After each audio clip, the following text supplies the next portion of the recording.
তো বন্ধুরা ভিডিওর শুরুতে যে অ্যানিমেশনটা দেখলেন এটা হচ্ছে টেক্সট অ্যানিমেশন, ঠিক আছে? কিভাবে করে সেটা আজকে এই ভিডিওর মাধ্যমে দেখাবো। তো এই ধরনের প্রসেসটা কিন্তু খুবই সহজ। আমরা এই ধরনের টিউটোরিয়াল কিন্তু ইউটিউবে খুব কম দেখেছি, যার জন্য এটা অনেক ডিফিকাল্ট মনে হয়। বাট আজকে এই ভিডিওর মাধ্যমে আমি আপনাদের খুব সহজে বুঝিয়ে দেবো। তো চলুন কথা না বাড়িয়ে কাজটা তাড়াতাড়ি শুরু করি। তো এর জন্য সর্বপ্রথম আপনারা আপনাদের মোবাইলে ক্রোম ব্রাউজারটা ওপেন করবেন। ওপেন করার পর যে নিউজটা আপনি দেবেন বা যে টেক্সটটা লিখবেন সেটা আপনারা সার্চ করবেন। সাপোজ আমি এখানে লিখলাম একটা টেক্সট, সেটা এখান থেকে আমি নিউজটা বার করছি, ঠিক আছে? তো দেখুন আমি এই নিউজটা বার করে আমি কিন্তু এটা সার্চ করছি, ঠিক আছে? তো সার্চ করার পর এখানে দেখুন প্রতিটা নিউজের একটা টাইটেল থাকে বা হেডলাইন থাকে, সেই হেডলাইনটা আমি কী করলাম, কপি করছি, ঠিক আছে? তো এই লেখার ওপর ক্লিক করে এটা কপি করে নিলাম, ঠিক আছে? এটা হেডলাইনটা কপি করলাম। এরপর আমি এখানে দেখুন যে লেখাটা আছে সেই লেখাটা আমি কিন্তু কপি করে নেবো। তো এইরকম আমি যতটুকু আমি দেখাতে চাইছি ততটুকু আমি এখান থেকে কপি করে নেবো, ঠিক আছে? তো এই দেখুন আমি কপি করে নিলাম। তো এখন আমি সরাসরি চলে যাব যে পিক্সেল ল্যাব অ্যাপ, সেই পিক্সেল ল্যাব অ্যাপটা আমরা ওপেন করব। তো আমার গ্যালারিতে যে পিক্সেল ল্যাব সেটা আমি কিন্তু এখান থেকে বার করছি, ঠিক আছে? তো পিক্সেল ল্যাব অ্যাপটা ওপেন করার পরে এরকম একটি ইন্টারফেস চলে আসবে। তো নিচে দেখুন অনেকগুলো সাদা এখানে কিন্তু কভার দেখা যাচ্ছে। তো যে কোনো একটা ফাইলে আপনি কিন্তু সেট করবেন। সেট করার পর উপরে প্লাস আইকন আছে, এখানে ক্লিক করবেন। এরপর টেক্সট বাটনে ক্লিক করবেন, ঠিক আছে? এরপর এখানে নিচে দেখুন এ বাটনে ক্লিক করে এডিট অপশানে ক্লিক করবেন। এরপর ডিলিট অপশানে ক্লিক করে আপনি যে টাইটেলটা কপি করেছিলেন সেটা এখানে পেস্ট করে দেবেন। পেস্ট করে দেওয়ার পর এখানে দেখুন এটা হচ্ছে টাইটেল, ঠিক আছে? তো টাইটেলটা আমরা সুন্দর করে নিজের মতন করে সাজিয়ে রাখবো, ঠিক আছে? তো দেখুন এরকম করে টাইটেলটা সাজিয়ে রাখলাম।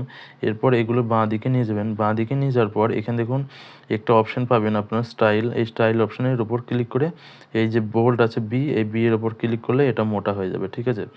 এখন এটাকে কালার আমাকে ফুল ব্ল্যাক করতে হবে। এর জন্য এই যে কালার অপশনে এসে আমরা এটা বাঁ দিকে নিয়ে যাব। এরপর এই দেখতে পাচ্ছেন এটা হচ্ছে একদম ব্ল্যাক। তো ব্ল্যাকের উপর ক্লিক করে এটা আমরা টিক চিহ্নে ক্লিক করলাম। এটা হলো হেডলাইন। এরপর আমরা আবার প্লাস আইকনে ক্লিক করে টেক্সট অপশনে ক্লিক করে এটা নিচের দিকে নিয়ে আসবো। তো এরপর আমরা আবারও সেই এডিট অপশনের উপর ক্লিক করে যে আমরা নিউজটা কপি করলাম সেটা এখানে পেস্ট করে দিলাম। পেস্ট করে দেওয়ার পর এটাও আপনারা সুন্দর করে সাজিয়ে দেবেন।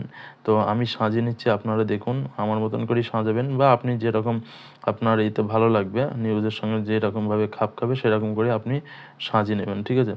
তো এই দেখেন আমি এটা সুন্দর করে সাজিয়ে নিলাম, ঠিক আছে? তো এটার কালার আমাকে চেঞ্জ করতে হবে, এই জন্য টেক্সটের উপর ক্লিক করে এই দেখুন কালার অপশানে ক্লিক করলাম। এরপর এখানে দেখুন এটা হচ্ছে ব্ল্যাক কালার। তো ব্ল্যাক কালারের উপর ক্লিক করে এটাকে ব্ল্যাক করে দিলাম, ঠিক আছে? এখন নিচের দিকে দেখুন এই যে এই আইকনটা দেখতে পাচ্ছেন এটা হচ্ছে ট্রান্সপারেন্ট। তো এখানে ক্লিক করার পর এই দেখুন ট্রান্সপারেন্ট অপশনটা আসছে। এটা করলে পুরো পিএনজি হয়ে যাবে, ঠিক আছে? তো পিএনজিটা আমি তৈরি করলাম। এখন উপরে যে সেভ আইকন আছে এখানে ক্লিক করবেন। এরপর সেভ অ্যাজ এ ইমেজের উপর ক্লিক করবেন। এরপর কাস্টমের উপর ক্লিক করবেন। এরপর আল্ট্রা আছে, আল্ট্রাতে ক্লিক করবেন। এরপর সেভ টু গ্যালারিতে ক্লিক করবেন। তাহলে এই যে নিউজটা সেটা কিন্তু আমার গ্যালারিতে একদম পিএনজি আকারে সেভ হয়ে গেল। এখন আমরা চলে যাব আমাদের যে কাইনমাস্টার অ্যাপ, সেই কাইনমাস্টার। তো কাইনমাস্টার অ্যাপটা ওপেন করে আপনারা 16:9 এই রেশিওটা সিলেক্ট করবেন। এটা সিলেক্ট করার পর এরকম একটি ইন্টারফেস চলে আসবে। এরপর আপনারা এখানে দেখুন মিডিয়া, এই মিডিয়ার উপর ক্লিক করবেন। এরপর দেখুন ইমেজ অ্যাসেট, এখানে আপনারা ক্লিক করবেন। এরপর এখানে একটা হোয়াইট ব্যাকগ্রাউন্ড আপনারা সিলেক্ট করবেন। তো হোয়াইট ব্যাকগ্রাউন্ড সিলেক্ট করছি।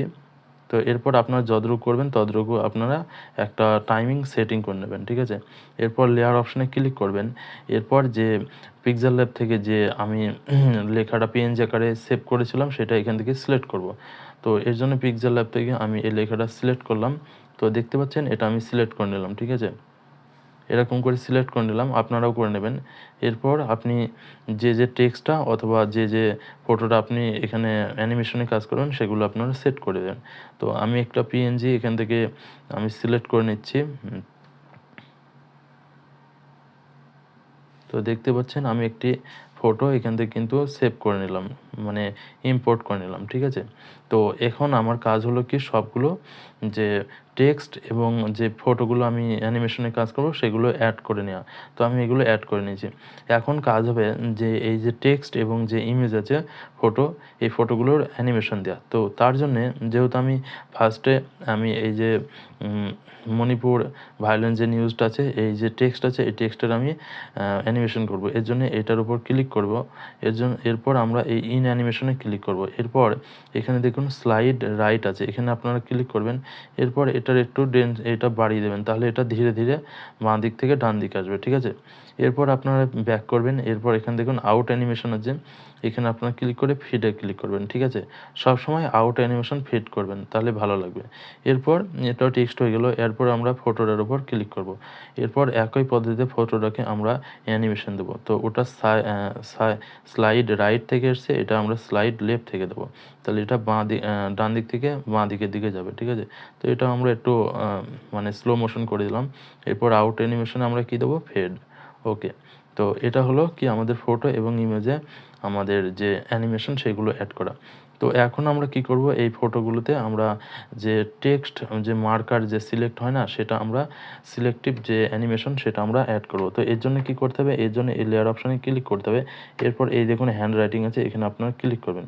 ক্লিক করার পর এখানে দেখুন রেড কালার আছে, এই কালারটাকে আমরা চেঞ্জ করে ইয়েলো কালার করে নেবো, ঠিক আছে। কারণ হলুদ কালারটা অনেক সুইটেবল, সেই জন্য আমি হলুদ কালারটা নিচ্ছি। আপনি চাইলে অন্য কালারও নিতে পারেন, যেটা আপনার ভালো লাগে।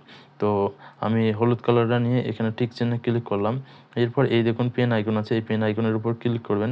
এরপর নিচে দিকে দেখুন এই যে আইকনটা আমি দেখাচ্ছি, এই আইকনটা ক্রস চিহ্নের ডান দিকে নিচের লাইনে এখানে আপনারা সিলেক্ট করবেন।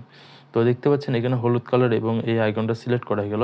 এরপর আঙুল দিয়ে যে লেখাটার উপর আপনি মার্ক করতে চাইছেন সেই লেখাটার উপর আপনি জাস্ট এরকম করে একবার আঙুল দিয়ে টেনে নেবেন। তো যতটুকু অংশ আপনি দেখাতে চাইছেন ততটুকু অংশ কিন্তু আপনি সিলেক্ট করলেন। সিলেক্ট করার পর আপনি এটা যদি বাড়াতে চান বা এর সাইজটা যদি বাড়াতে চান, তাহলে কিন্তু এই যে এখানে ছোট বড় এখানে কিন্তু করা যাবে, ঠিক আছে। তো আমি একটা ছোট মানে নির্দিষ্ট মতন একটা করে দিচ্ছি, ঠিক আছে। তো এরপর কি করতে হবে, এরপর এই দেখুন এখানে যে উপরের দিকে আপনারা দেখতে পাচ্ছেন আলফা অপাসিটি আছে, এটা আপনারা কি করবেন, কমিয়ে দেবেন, ঠিক আছে। কমিয়ে দেওয়ার পর এই উপরে বাঁ দিকে কর্নারে দেখুন 3 ডট আছে, এখানে সাদা হয়ে আছে, এখানে ক্লিক করবেন। এই যে সেন্ড টু ব্যাক, এখানে ক্লিক করবেন, ঠিক আছে। এরপর এটা ব্যাক করবেন। ব্যাক করার পর ইন অ্যানিমেশনে ক্লিক করবেন। এরপর উপরের দিকে তুলবেন। উপরের দিকে তোলার পর একটি অপশান দেখতে পারবেন ওয়াইপ রাইট। তো এটার উপর ক্লিক করে আপনারা এটার স্পিডটা কমিয়ে দেবেন, তাহলে খুব সুন্দরভাবে কিন্তু এটা এডিট হয়ে যাবে। তো দেখুন আপনাদের কিন্তু খুব সুন্দর করে আমি বুঝিয়ে দিচ্ছি। তো দেখুন খুব সুন্দরভাবে এটা অ্যানিমেশন হলো। তো চলুন একবার প্লে করে দেখি কেমন লাগে। তো দেখতে পাচ্ছেন এই অ্যানিমেশনটা কত সুন্দর করে তৈরি করা যায়। তো এই অ্যানিমেশন প্রসেসটা আপনাদের কেমন লাগলো তা অবশ্যই কমেন্ট বক্সে জানাবেন, এবং ভিডিওটি যদি ভালো লেগে থাকে তাহলে আমার চ্যানেলটি সাবস্ক্রাইব করে পাশের নোটিফিকেশন আইকনটি অন করে দেবেন। ভিডিওটি সম্পূর্ণ দেখার জন্য আপনাকে অসংখ্য ধন্যবাদ।